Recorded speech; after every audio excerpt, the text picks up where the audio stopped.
future hackers. In today's video, we're diving deep into the world of the dark web. You've probably heard about it, but what exactly is it? And what happens when you venture into it? Let's explore the dark web together and see what it's all about. Let's start with the basics. The internet is made up of 3 layers: the surface web, deep web, and the dark web. The surface web is what you and I use every day. It's all the websites that are indexed by search engines like Google. The deep web, on the other hand, is where things get interesting. This includes private databases, email services, and anything that isn't easily accessible through a search engine.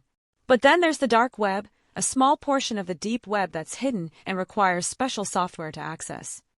To get to the dark web, you need a special browser like Tor, which stands for the Onion Router. Tor works by routing your traffic through multiple servers around the world, making your browsing activity almost impossible to trace. But why do people use it? Is it all about secrecy and privacy?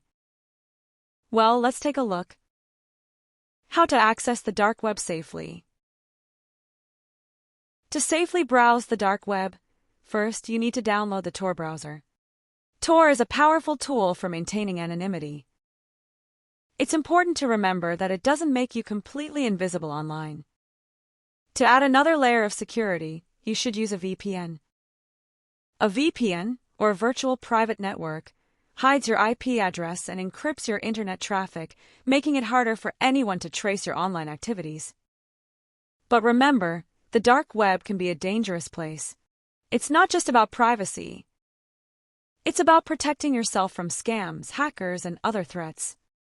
Never share personal information and avoid clicking on suspicious links. And always keep your device's security up to date with the latest antivirus software. The dark web often gets a bad reputation, but it's not all doom and gloom. In fact, there are some positive uses. For example, journalists, whistleblowers, and activists in countries with restricted freedom use the dark web to communicate securely and anonymously. This helps them protect their sources and avoid government surveillance. One popular platform on the dark web is SecureDrop, which allows whistleblowers to send documents to news organizations securely. So, while the dark web is often associated with illegal activities, it also plays a crucial role in promoting free speech and protecting privacy. But let's not ignore the dark side. The dark web is infamous for hosting illegal activities. Dark web marketplaces, like the now-defunct Silk Road, have been used to trade drugs, weapons, stolen data, and hacking services. These illicit markets thrive due to the anonymity Tor provides, making it easier for people to engage in illegal transactions without being caught.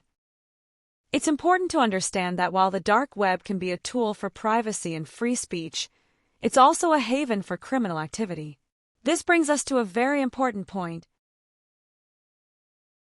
When browsing the dark web, you're taking a risk. It's not just illegal activities you need to be aware of. Scammers and hackers often lurk in dark web spaces, and one wrong click can lead to malware or ransomware infecting your device. And remember, simply stumbling upon illegal content, even if you didn't intend to, can have serious consequences. Law enforcement agencies around the world are constantly monitoring dark web activities. So, what's the takeaway here? The dark web isn't a place for casual browsing. Stay alert, stay cautious, and always prioritize your safety. Now let's talk ethics. The dark web raises a lot of moral questions.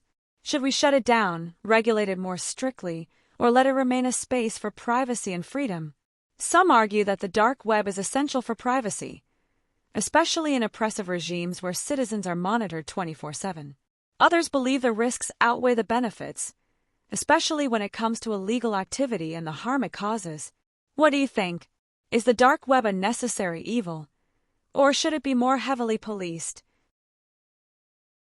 If you do decide to explore the dark web, here are some tips to stay safe. First, use the Tor browser and always connect through a VPN. Be cautious when downloading files or clicking links. Avoid engaging in any illegal activity. Use encrypted messaging services like Signal or ProtonMail for communication. These add an extra layer of security to your messages. Finally, be aware of scams. If something seems too good to be true, it probably is. In conclusion, the dark web is a mysterious and often misunderstood part of the internet. While it has some legitimate uses like protecting privacy and free speech, it also hosts a lot of dangerous and illegal activities. If you plan on exploring it, always be cautious and aware of the risks. Remember, knowledge is power, and staying informed is the best way to protect yourself online. Stay safe out there, and I'll see you in the next one.